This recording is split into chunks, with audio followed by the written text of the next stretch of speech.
Welcome to the MonitoringResources.org orientation for Delve subject matter experts. Let's get started with a little bit of background first. I work for the USGS and the Pacific Northwest Aquatic Monitoring Partnership, or PNAMP for short.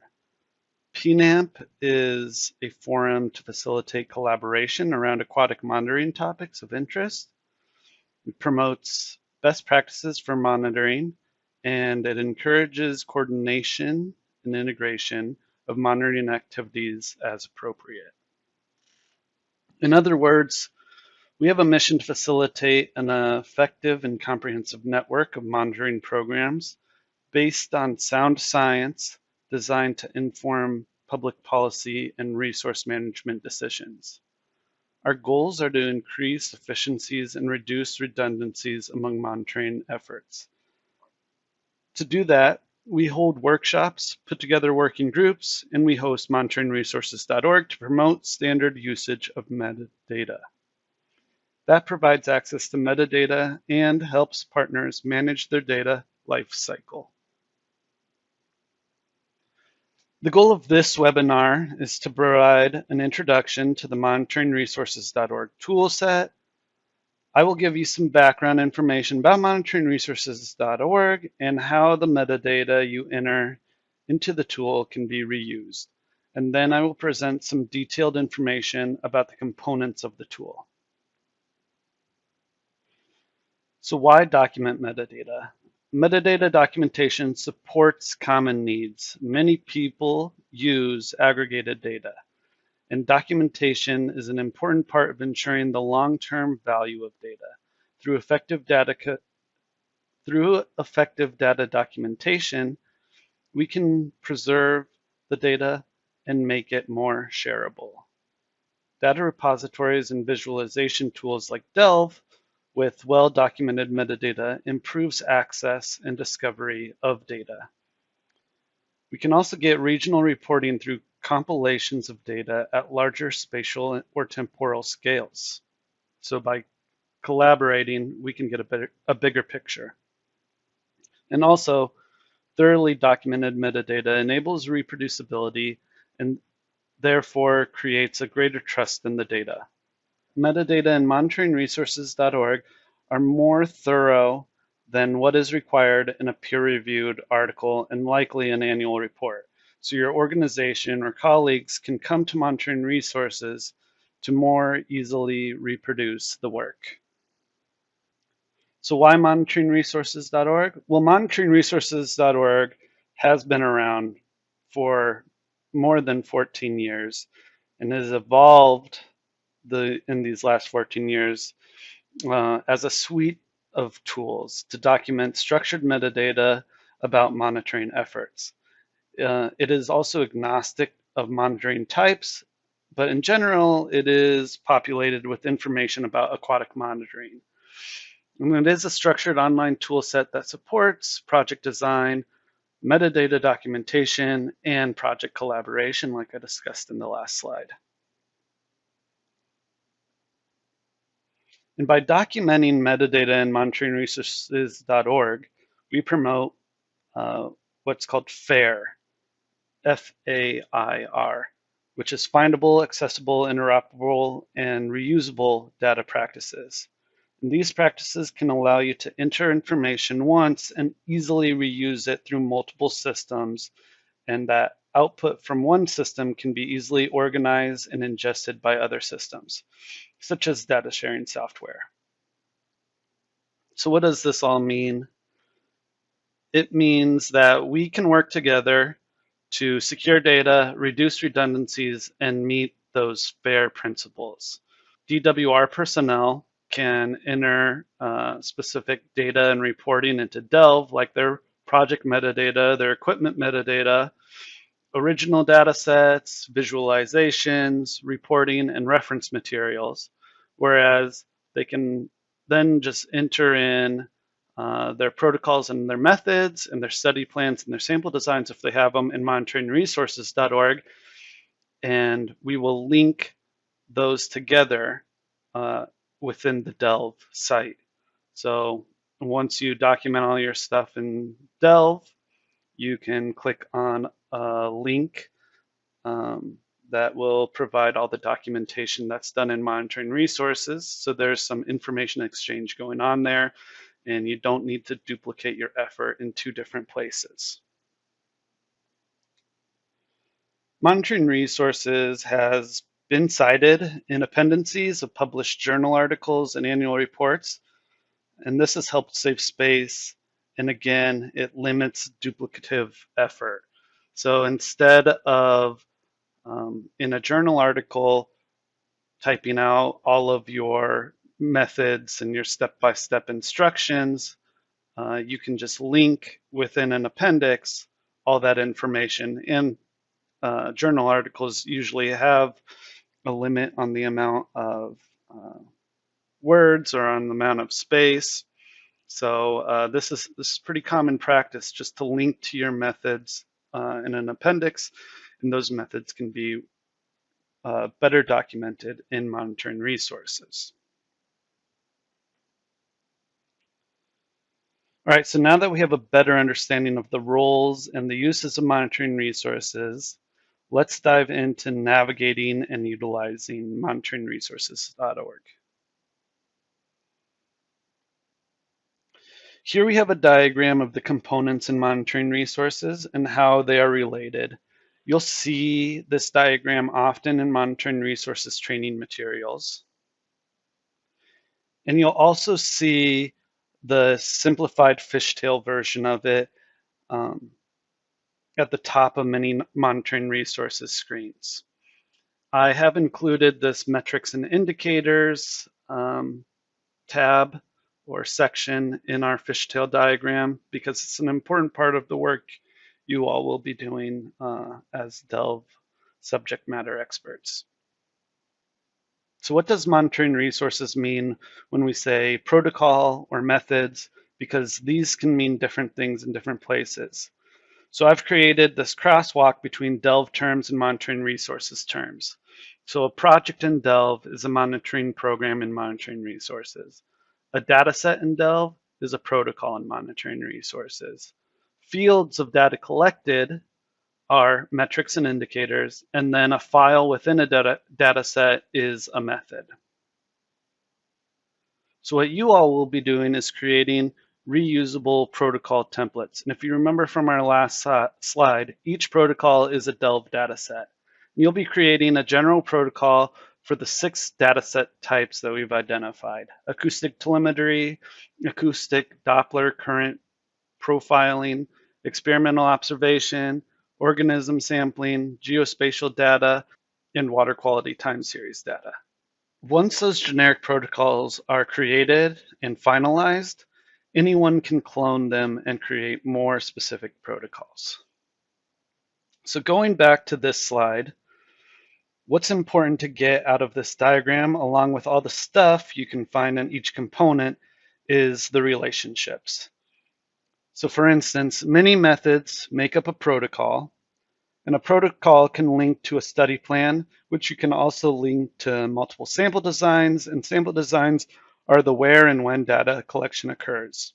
And this may all seem like a lot of information, and it kind of is, but that's why a whole section in monitoring resources is devoted to learning the tool and assisting the users. We highly recommend the Learn section, even if you are an experienced user. The Learn section has this FAQs page, and this is a great resource, and it links to our guidance document. And the guidance document is a little big and overwhelming, so what we've also created are modules specific to certain documentation types that are much easier to read and follow. And all of these guidance materials can also be found at pnamp.org, pnamp.org.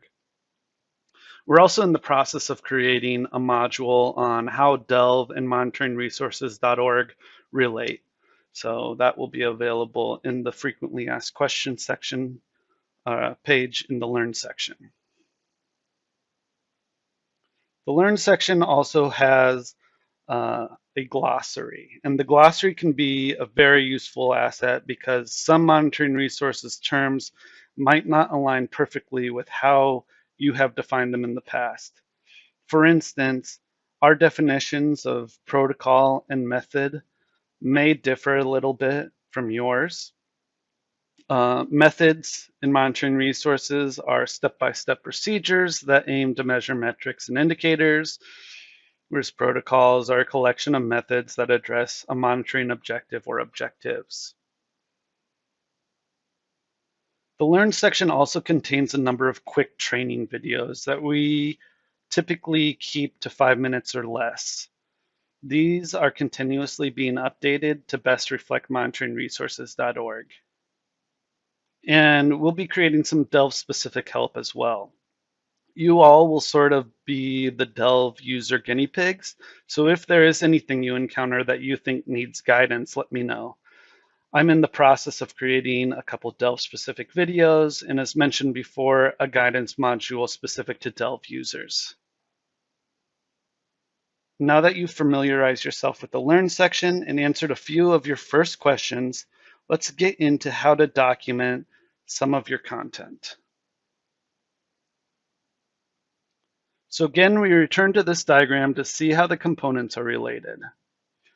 It is worth mentioning here the first documentation of your content in monitoring resources is a considerable amount of effort. However, after the first documentation, you'll mostly just be updating your material. So doing it thoroughly the first time will save you a lot of time and energy in the long run. So here we are at the Monitoring Resources homepage. There are various ways to get started, but really the first thing to do is to make sure you're logged in. When logged in, you'll notice at the top of your screen, it'll say welcome and your login name. So for instance, I'm logged in as PNAMP, and so it says welcome PNAMP. When you click on your name at the top of the screen, you will get a list of collaborators and reviewers. You might not have any list at all if you're a brand new user, and that's fine. So you can add collaborators or reviewers by clicking on the Add a Colleague button. And when you get the option to add your colleague, you can add them as a collaborator or a reviewer.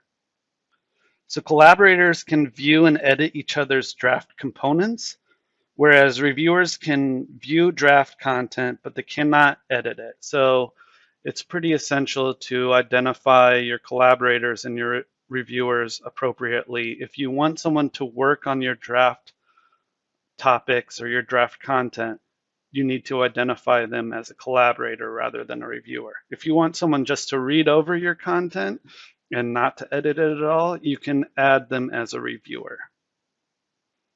Also, when you're logged in, you'll have a tab at the top of your screen called Portfolio. And a portfolio has a drop-down menu allowing you to view all of the stuff you own broken down into content type. So if I were to have clicked on my protocols from the portfolio drop-down, I'd get a list of all the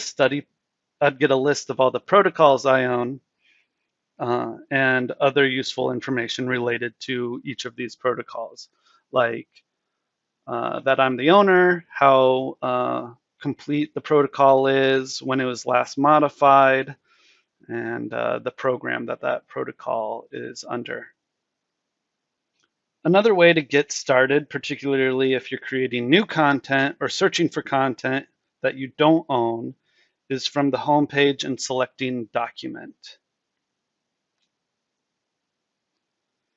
Next, you'll navigate to the three documentation types, the three most common documentation types. Clicking on any of these will take you to what we refer to as a library or a list of all the documented content of that type. So if you were to click on methods from the previous screen, we would navigate to the method library, where you can search for methods by keyword, or you can filter your search by pull down items. Like state, you can search for just finalized methods if you want. You can search by an owner. You can filter the list by identifying a specific owner. You can also filter by the type of method it is. So if you're looking for a data collection method, you can filter for data collection, or if you're looking for a data analysis method, you can filter for data analysis. If you think you found a method that might fit your needs, you can view it without opening it in a new web page by clicking on those far left carets. The method will expand to reveal the metric or indicator associated with that method, the method's purpose, the number of protocols using that method, and a citation for the method. This information will give you a better idea if this method can be added to one of your protocols as it is in its current state, or if it's similar enough to add to your protocol and then customize it to better represent your step-by-step procedure or the materials used. So if you can't find a method that fits or closely fits your procedure, you can also create a new method by clicking on that Create Method button at the top of the list of methods. All right, so now I'm going to switch over to a live demonstration and show you how to create a protocol and a few tricks to save you some time and energy. So from the home page, once again, make sure you're logged in and go to the protocol library. If you'll remember, a protocol in monitoring resources is equivalent to a Delve dataset, and it is a collection of methods with the same objective.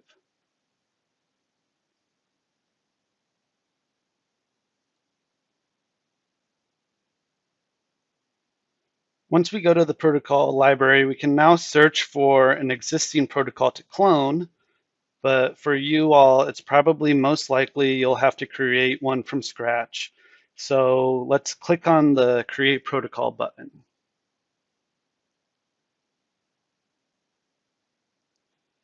First, we'll give it a title. The title should be concise but informative, like the title of a paper. But since you all will be making these generic protocols, maybe just a generic protocol name would be the best. And you can always change the protocol name before finalizing it. So I'm just going to call this Test Protocol 3. Hit Create Protocol.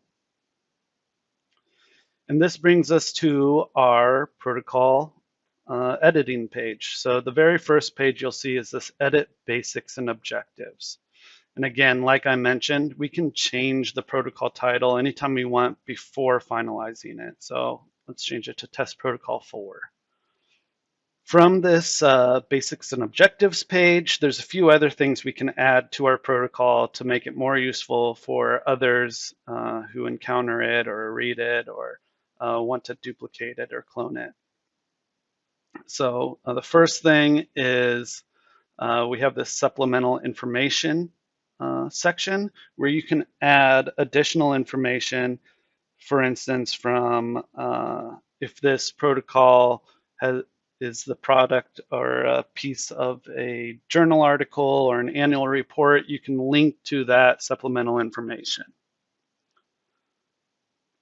We'll also need to add a monitoring program. So you'll add your monitoring program to your protocol. And then we'll need to add a rationale.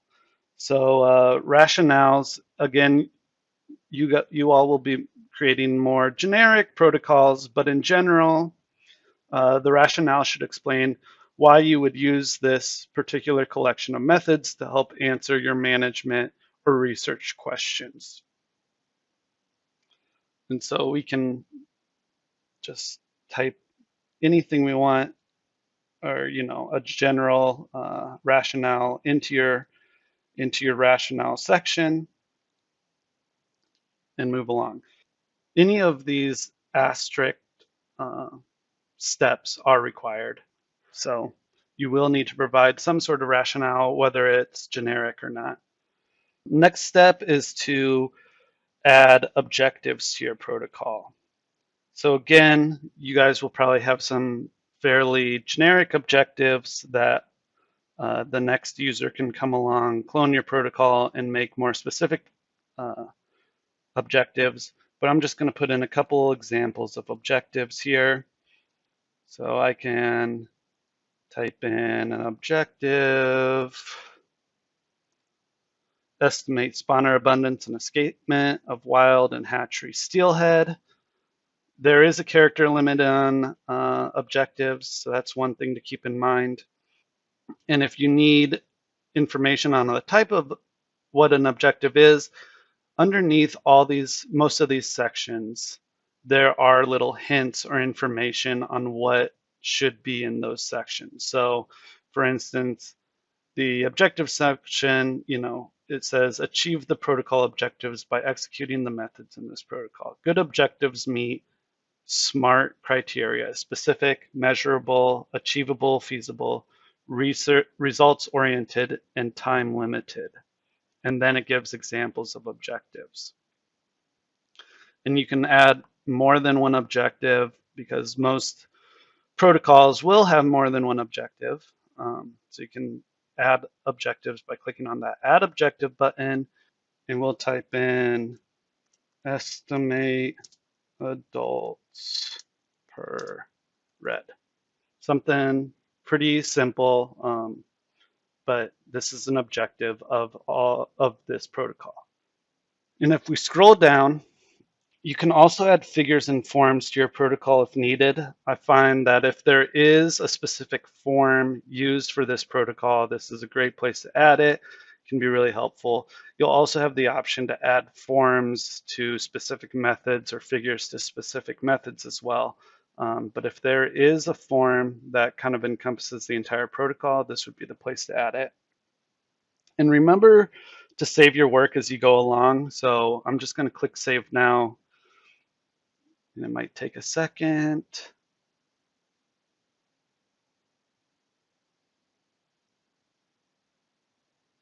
And you'll notice that the protocol has been saved successfully. You'll get that little green bar at the top. So the next thing you'll want to do, and this isn't super intuitive because it's out of order, is to add metrics and indicators if you know them. So I'm going to click on this metrics and indicators field.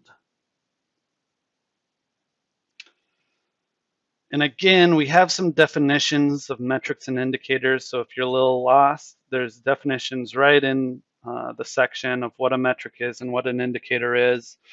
A metric is a value resulting in the reduction or processing of measurements taken at a site and temporal unit one or more times during the study period. And an indicator is a value resulting from the data reduction of metrics across sites and temporal periods. So I think of indicators as statuses, conditions, or trends of a resource or ecological process. And since we don't currently have any, we need to add metrics and indicators. And just a quick reminder, metrics and indicators and monitoring resources are equivalent to Delve's fields of data collected. So let's add a metric and indicator, and we get to title our metrics and indicators. So when you title your metrics and indicators, they should represent the same titles that you've created for the fields of data collected. And so say your field name is fork length millimeters. Let's title our metric also fork length millimeters. And so once you have titled your metric or indicator, you can now categorize it. And categorizing your metric or indicator will help other monitoring practitioners find it, and it will also suggest potential methods for you to add to your protocol. That's why I like doing this metrics and indicator section before the methods section, even though they're a little bit out of order. So I'll click on the category, and I'm going to select fish, and this is categorizing this fork length millimeters metric. So category fish, and it wants a little more information. So I'm going to add a subcategory. For my subcategory, I'm going to go to length, length fish species, create a subcategory there. And then again, a little more information is needed. So I'm going to provide a focus option, and I'm going to select fish, or I'm going to select range, and I'm going to go juvenile to adult.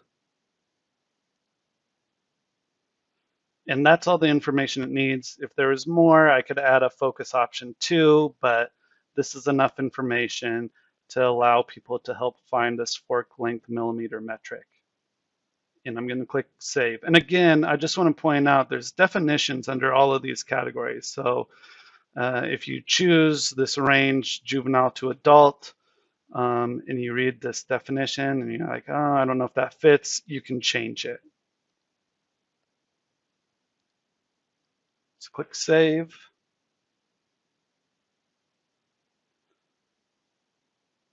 And now we have this metric, fork length millimeters, in our metrics and indicators section.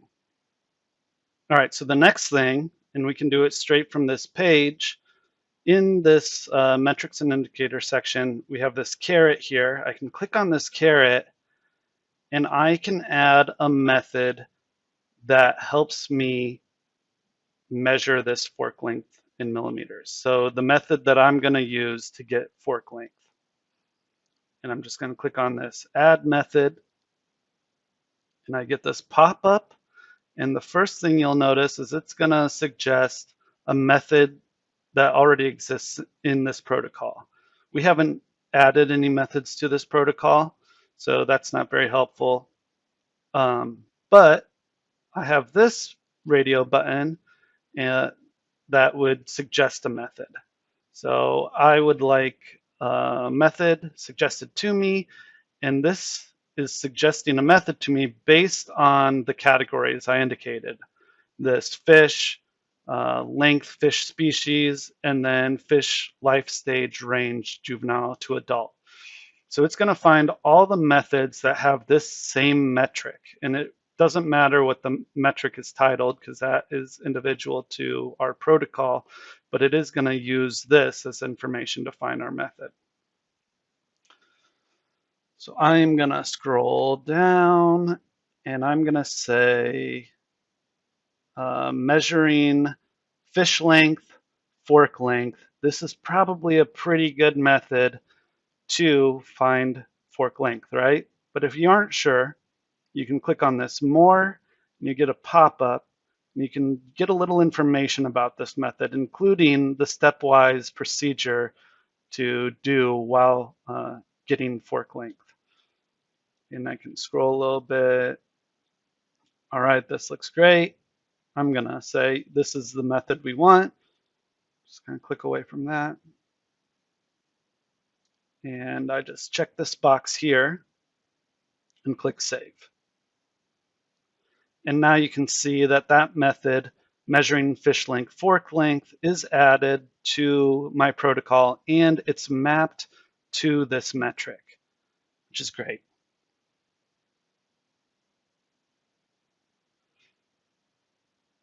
All right, so now if we go to the method section,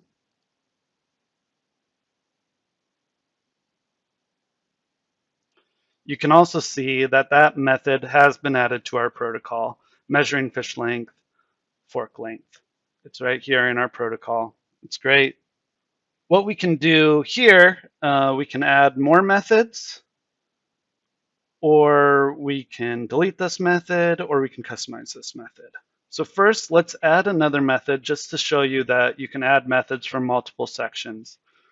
Click on this Add Methods button, and again, we get this pop-up, and we can add a suggested method based on the only metric we have.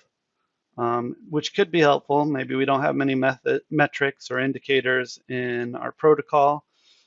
But we can also search for a method using this entire method library. So this will pull all the finalized methods in the method library. So first thing to do is let's search for a method, and let's search for, we need a fish identification method. So let's search identification, click. You can specify a program if you want, but let's just search. And what's going to happen here is it's going to pull every method that's finalized in MonitoringResourcesorg that mentions identification or has identification in the title. And luckily this is in alphabetical order because we have 149 matches, but I'm looking for fish identification. So I'm going to scroll down to the F's, and I see that it looks like there's a fish identification method. I'm going to click on that, and we get a few more details. So it's a fish identification and data entry in a large river system. That sounds like maybe something I could use, but again, we can read a little bit more about this method before adding it. Okay, yeah, this looks great. And then to add it to our method, all you have to do is click on this little arrow, add it over to our method, and then we click on save at the bottom here.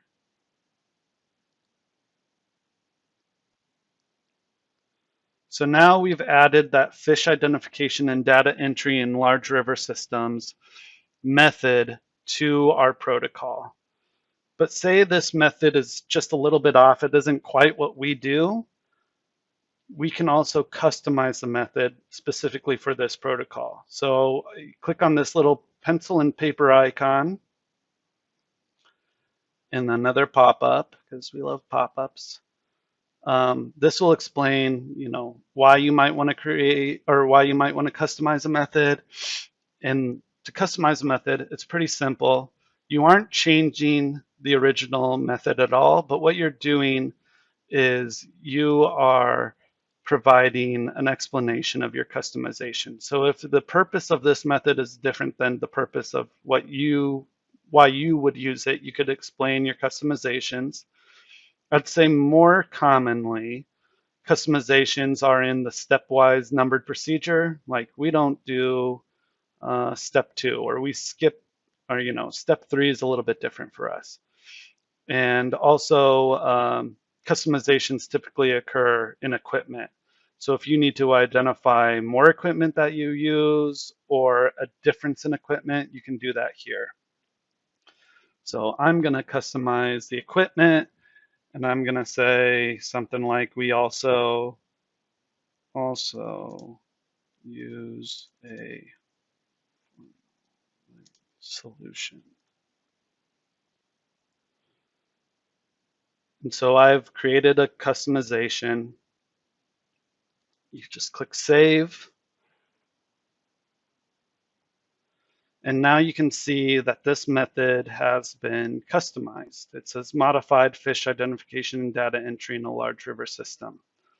You'll also notice it has this little bullseye here. And if I click on my modified method, it'll take me to that method. And you'll see, here's my customization. So go back. All right, so what else do we need to do to finalize our protocol? There's a literature cited section, and this isn't a required section, but obviously if you're citing someone else's literature, it's important to put that here. And there's a citation section. And the citation section is required. And so if this protocol has been published elsewhere, it's like in a journal article or annual report that's available, you can cite it here. If this is the first time this protocol is being published, you can say first published here in monitoringresources.org. And it fills in all the information for you. And when you finalize your protocol, it'll create a citation publication year. You just click Save. And that is basically it for creating protocols. So I'm going to go back to my slides. All right, a few key reminders. You need to log in to create and edit materials. You can add colleagues and collaborators to help you with editing and creating materials. If you have any questions, check out the frequently asked questions page in the Learn section, check out the glossary, and check out all those modules and training videos that you can find the modules in the frequently asked questions section, and the training videos are in the Learn. And then just a reminder, components need to be finalized for others to clone them. You guys will be creating these new protocols, we'll finalize them, and then other Delve users can go in, clone those protocols, and kind of customize them any way they want to better fit what their actual work is. But you're creating this template, which is great. So the next steps are to reach out to me and Taylor Spalding to do some one-to-one guidance. We'll set up individual work sessions and a little web share. And then, feel free to reach out to me anytime you have questions concerning monitoring resources or documentation needs. And then if you'd like to, you can also sign up for our monthly PNAMP newsletter. The PNAMP newsletter provides tips on monitoring resources, and it will keep you up to date on any updates of the tool. Here's a few contact information details.